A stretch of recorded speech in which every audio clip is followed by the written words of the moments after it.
Hey there, my name is Graham Barton, and I'm a 12th grader at Westfield High School. And today, I will be reading He's Your Dog, Charlie Brown by Charles M. Schulz.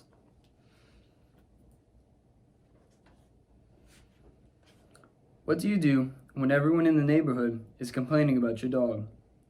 Snoopy had certainly been acting up lately, and the kids were demanding that Charlie Brown do something about it. Why me, he asked. Because he's your dog, Charlie Brown. That did it. Charlie Brown was forced into action, and he decided to write a letter to the Daisy Hill Puppy Farm. Dear Daisy Hill Puppy Farm, I am writing in regard to one of your less distinguished alumni. Unfortunately, this alumnus is not living up to my expectations. Therefore, I am going to send him back and have you teach him a little discipline. This is for your own good, Snoopy, and don't look at me like that. You have no one to blame but yourself. Now, one other thing. I'm going to call Peppermint Patty and make arrangements for you to spend the first night at her house. Hello, Peppermint Patty? Hi, this is Chuck. You know, Chuck Brown. Yeah, well, I have a favor to ask. Snoopy's going back to school for a few days, and he needs a place to stay tonight. Yeah, it's too far to make it in one day. Can you put him up for one night? Sure, Chuck. Glad to oblige. Now, the weird thing about Peppermint Patty is that she somehow has never quite realized that Snoopy is a dog. She has always been impressed by Snoopy's baseball playing, and her enthusiasm has sort of blinded her. They said goodbye, and Snoopy set off with his dog dish on his head and carrying his little suitcase. He was quite unhappy, a little frightened, and very mad. Snoopy was really not in much of a hurry to get where he was going, so he meandered down a few side streets, kicked some tin cans, and just took his time. When he finally got to Peppermint Patty's house, he was greeted warmly. Hi, Snoopy, old pal. How's the old shortstop? It's good to see you again. Come on in and I'll show you your room. After Snoopy unpacked, Peppermint Patty fixed him a little snack in the kitchen. She was surprised when she saw him put his whole nose in a bowl of cereal. This is the strangest kid I've ever seen, she thought to herself, but that was only the beginning. Now, Snoopy seated himself at a little table out in her backyard and really began to make a nuisance of himself.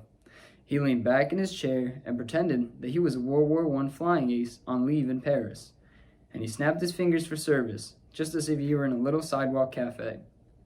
Peppermint Patty was too polite to say anything, and she bought him a glass of root beer. This went on for 3 days. Snoopy swam in the pool, sunned himself in the yard, and snapped his fingers whenever he wanted something. Peppermint Patty was getting a little worried. The dishes in the sink were beginning to pile up, and she was getting tired of waiting on this guest who was taking unfair advantage of her good nature. I'll have to call Charlie Brown, she said to herself. Hello? Chuck? I don't know about this friend of yours here. He seems to think he's on vacation or something.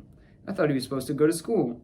You mean he's still there? Cried Charlie Brown. I'll be right over there and get him. Charlie Brown grabbed the leash and set off across town.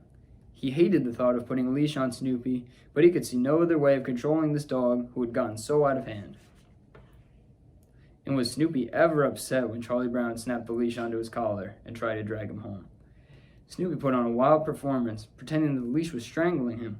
He coughed, and he gasped, and he rolled on the ground. Finally, he leapt to his feet, gave the leash a great yank so that it flew from Charlie Brown's hand and ran back to Peppermint Patty's house. You're back again? Well, look, friend, said Peppermint Patty, I'll let you stay a while longer, because I sort of like you. But let's get one thing straight. Around this house, everyone has to do his share. That's a family rule. You can stay with us if you want. You're perfectly welcome, but you're going to have to work. Do you hear me? Work. And Snoopy worked. Peppermint Patty had him doing dishes, mowing grass, washing windows, vacuuming rugs, and taking out the trash. It was long before Snoopy realized that he was caught between the leash and more work than he ever knew existed. And when he got careless and broke a dish, Peppermint Patty banished him to the garage for the night. There's nothing worse than being banished to the garage. Snoopy felt terrible. It was dark, and for the first time in his life, he knew what it was really like to be lonesome. Fortunately, Peppermint Patty had not locked the door, so Snoopy was able to sneak out, go into the house, gather all his things together, and run for home. When Charlie Brown saw Snoopy at the door, he threw his arms in the air and grabbed him. They danced around and around, and when they went to bed, Charlie Brown said, "It's good to have you back, Snoopy." Of course they had to compromise a little. Charlie Brown agreed not to send Snoopy away, and Snoopy agreed to try and act a little less outrageously. The next day, Snoopy realized he had learned a good lesson. When it comes right down to it, he thought, as he stretched out under the bright blue sky, dogs are born to sleep in the sun. Thank you for being such great listeners, and I hope you enjoyed He's Your Dog, Charlie Brown.